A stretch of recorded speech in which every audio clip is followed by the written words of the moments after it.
आज Doubtnut app download करें। Doubtnut पर अपने सभी गणित, रसायन विज्ञान, भौतिक विज्ञान और जीव विज्ञान के डाउट्स का करो सफाया। बस प्रश्न की फोटो खींचो, एक ही प्रश्न को क्रॉप करो और तुरंत वीडियो सोल्यूशन पाओ। अभी डाउनलोड करें।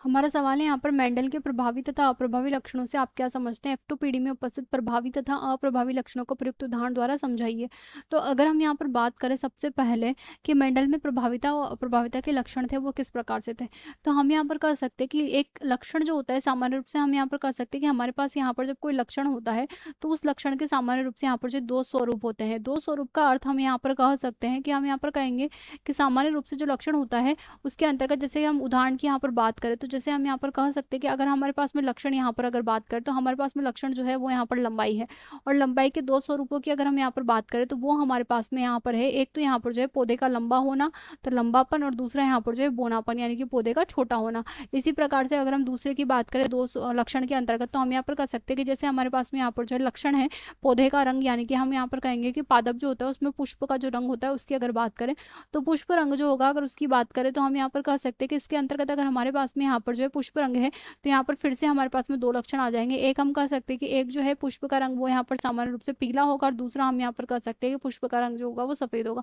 तो इस प्रकार से हम यहाँ पर देख सकते हैं कि ये जो लक्षण होते हैं वो यहाँ पर सामान्य रूप से दो दो स्वरूपों में बट जाते हैं। अब इसके अंतर्गत अगर हम यहाँ पर उदाहरणों की बात करें तो हम यहाँ पर कह सकते हैं कि जो लंबापन हमारे पास में आया था तो ये लंबापन जो होता है इसे हम यहाँ पर प्रभाविता के नाम से जानते हैं कि ये जो लक्षण होता है इसे तो हम यहाँ पर प्रभावी लक्षण के नाम से जानते हैं, और जो बोना होता है उसे हम यहाँ पर जो अप्रभावी लक्षण के नाम से जानते हैं। इसी प्रकार से अगर पुष्प की हम बात करें तो यहाँ पर अगर किसी पादप के बारे में बात करें जिसमें पीले फूल आते हैं और सफेद फूल आते हैं तो उसके अंतर्गत जो पीला होगा अगर इसको हम यहाँ पर प्रभावी लक्षण मान लेते हैं तो, और दूसरा जो सफेद होगा वो यहाँ पर जो है अप्रभावी लक्षण के अंतर्गत आएगा। अगर हम बात करें कि किस प्रकार से यहाँ पर होता है तो इसके लिए हम यहाँ पर जो है हमारा लंबापन जो लक्षण है उसके यहाँ पर जो है गुणसूत्र का संकरण संपन्न करवाते हैं। तो हम यहाँ पर कह सकते हैं कि जो लंबापन होता है उसे यहाँ पर कैपिटल टी के नाम से लिखते हैं, और जो बोनापन होता है उसे स्मॉल टी के नाम से लिखते हैं। तो हम यहाँ पर लिख सकते हैं कि जो कैपिटल टी हमारे पास में है तो हम यहाँ पर कह सकते हैं कि एक तो है हमने समयुग्म की लंबा ले लिया और दूसरा हमने यहाँ पर जो समयुग्म की बोना ले लिया। हम यहाँ पर कहेंगे इससे जो यहाँ पर युग्मक बनेगा वो कैपिटल टी बनेगा और इससे जो युग्मक बनेगा वो स्मॉल टी बनेगा। हमें यहाँ पर कहेंगे कि यहाँ पर जो युग्मनज का निर्माण होगा तो वो यहाँ पर जो है सामान्य रूप से बनेगा कैपिटल टी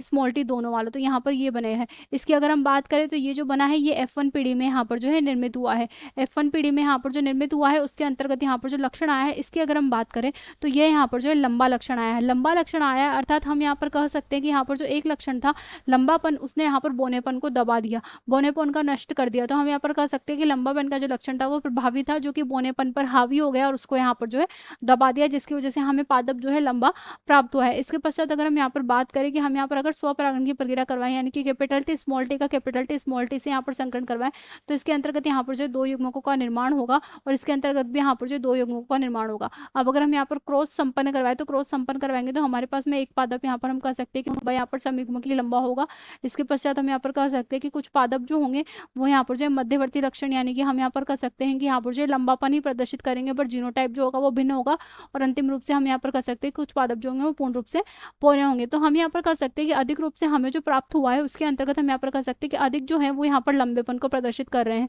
तो हम यहाँ पर कह सकते हैं कि अधिक जो है वो लंबेपन को इसलिए प्रदर्शित कर रहे हैं क्योंकि लंबेपन ने यहाँ पर जो है बोनेपन को दबा दिया, उस लक्षण को अप्रभावी यहाँ पर कर दिया, और यहाँ पर जो बोनापन है वो यहाँ पर समयुग्म की अवस्था में प्रदर्शित हो रहा है। तो इस प्रकार से हम यहाँ पर देख सकते हैं कि मेंडल ने बताया था कि जो प्रभावी लक्षण थे वो अप्रभावी लक्षणों को यहाँ पर जो दबा देते हैं, प्रकट होने से रोक देते हैं। कक्षा 6 से 12वीं से लेकर नीट, IIT, JEE वो एडवांस के लेवल तक 1 करोड़ से ज्यादा छात्रों का भरोसा। आज ही डाउनलोड करें डाउटनेट ऐप या व्हाट्सएप करें अपने सारे डाउट्स 8400 400 400 पर।